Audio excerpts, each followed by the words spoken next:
अस्सलामुअलैकुम, welcome to my channel. आज हम मटन तहरी बनाने जा रहे हैं।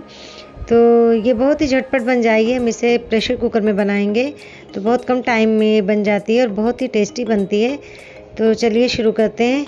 इसके लिए मैंने 1 kg मटन ले लिया है और 1 टमाटर काट लिया है, 1 प्याज को स्लाइस में काट लिया है, 3 तेज़पत्ता लिए हैं, 1 टीस्पून मैंने काली मिर्च ली है, 1 टीस्पून भरकर ज़ीरा पाउडर लिया है, 1 टीस्पून हल्दी ली है और 1 टीस्पून भरकर मैंने लाल मिर्च पाउडर लिया है और 1 टीस्पून गरम मसाला लिया है। 3 to 4 टेबल स्पून के करीब मैंने अदरक लहसुन का पेस्ट लिया है और दही लिया है मैंने 3 टेबल स्पून। 2 टीस्पून मैंने नमक लिया है।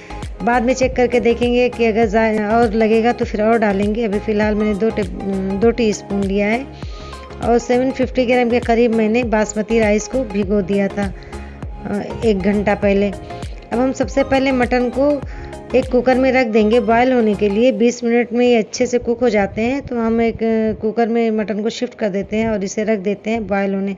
तो हमने कुकर में मटन को रख दिया है बॉयल होने के लिए। दूसरी तरफ हम मसाले की तैयारी करते हैं। तो मसाला भी हम कुकर में बनाएंगे, तो इसके लिए हमने कुकर को गैस पर रख दिया। अब हमने इसमें 5 टेबल स्पून के करीब ऑयल डाला है, मस्टर्ड ऑयल डाला है, आपकी मर्ज़ी, आप जो भी डालें। इसमें फिर हम 2 तेज़पत्ता शामिल कर देंगे और फिर कटी हुई प्याज को भी शामिल कर देंगे।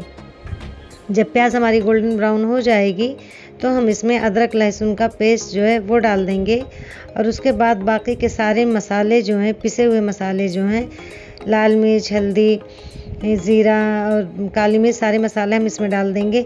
हल्दी हमने आधी मटन में डाली थी बॉयल होते वक्त, आधा चम्मच, और आधा चम्मच हम मसालों में डाल लेंगे। अब इसके बाद हम सारे मसाले डालकर मसालों को थोड़ी देर के लिए भूनेंगे और जब ये थोड़े भून जाएंगे तब हम इसमें शामिल करेंगे टमाटर, कटे हुए टमाटर को डालकर भी हम अच्छी तरह भूनेंगे और इसे मीडियम हीट पे रख देंगे ढककर कि ताकि टमाटर हमारे गल जाएं। जब टमाटर गल जाएंगे और मसाला हमारा भुनने के करीब हो जाएगा, लगभग भुन जाएगा, तब हम इसमें दही शामिल कर देंगे। दही डालकर हम इसको अच्छी तरह भूनेंगे। जब मसाला भुन जाएगा तो अपने आप ही वो ऑयल को छोड़ देगा। और मसाला भुनने की पहचान ये होती है कि जब मसाला भुनने के करीब होता है तो चिपकने लगता है।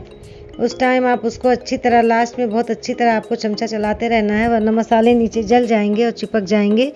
तो आप वो जब मसाला भुनने के करीब हो तो लगातार चमचा चलाते हुए मसालों को भुनें। तो देखिए मसाला हमारा भुन गया। अब हम इसमें डाल देंगे जो मटन हमने बॉयल कर लिया था अलग से, तो उसको हम शामिल कर देंगे मसालों में। और वो मटन जो है अपना थोड़ा सा पानी भी छोड़ता है, तो पानी के साथ हम मटन को डालेंगे और हम पानी को सूखने तक अच्छी तरह इसको हम मटन को भूनेंगे।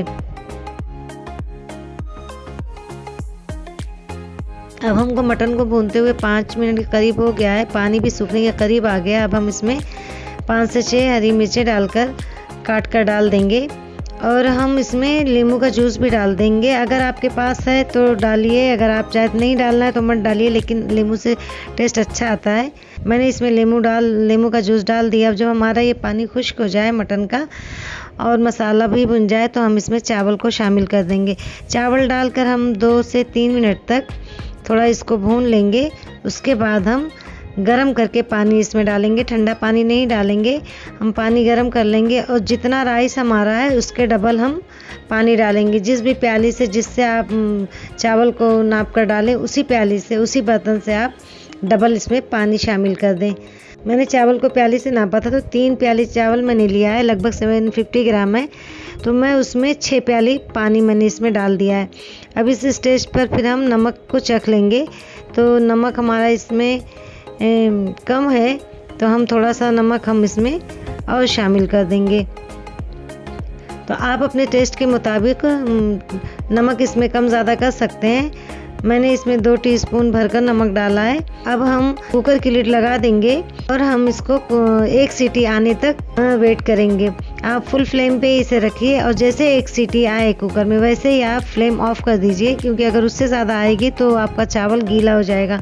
1 सीटी आ चुकी है और मैंने फ्लेम को ऑफ कर दिया। अपने आप कुकर को ठंडा होने दें, इसका प्रेशर निकलने दें। जब ये हो जाए तब आप इसको ओपन करें तो देखिए तहरी बनकर हमारी तैयार है। माशाल्लाह बहुत ही अच्छी बनी है, बहुत ही टेस्टी बनती है, बहुत मज़े की बनके तैयार होती है।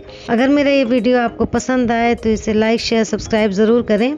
मिलते हैं एक नई रेसिपी के साथ, तब तक के लिए अल्लाह हाफिज़।